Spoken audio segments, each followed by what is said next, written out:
वरदरं विष्णुं शशिवर्णं चतुर्भुजं प्रसन्नवदनं ध्यायेत् सर्वविघ्नोपशान्तये। ॐ अगजाननपद्मार्कं गजाननम् अनेकदन्तम् एकदन्तं भास्महे। गुरुब्रह्मा गुरुर्विष्णुं गुरुदेवो महेश्वर गुरुसाक्षात् परब्रह्म श्रीगुरवे नमो नमः।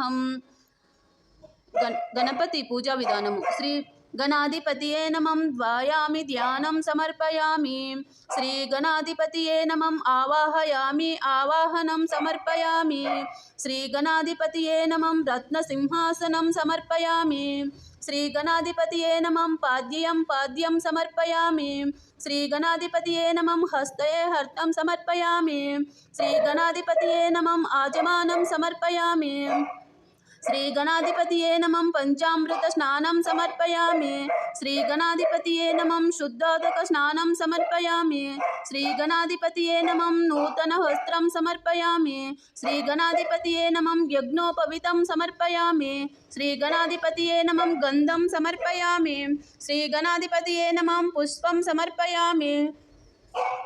ओम सुमुखाय नमः। ओम एकदंताय नमः। ओम कपिलाय नमः। ओम गजकर्णिकाय नमः। ओम लंबोदराय नमः। ओम विकटाय नमः। ओम विघ्नराजाय नमः। ओम गणाधिपाय नमः। ओम धूमकेशवाय नमः। ओम गणाध्यक्षाय नमः। ओम बालचंद्राय नमः। ओम गजानाय नमः। ओम वक्रतुंडाय नमः। ओम शूर्पकर्णाय नमः। ओम हेरंबाय नमः। ओम स्कंदपूज्याय नमः। ओम सर्वसिद्धिप्रदायकाय नमः। ओम महागणपतिये नमो नमः।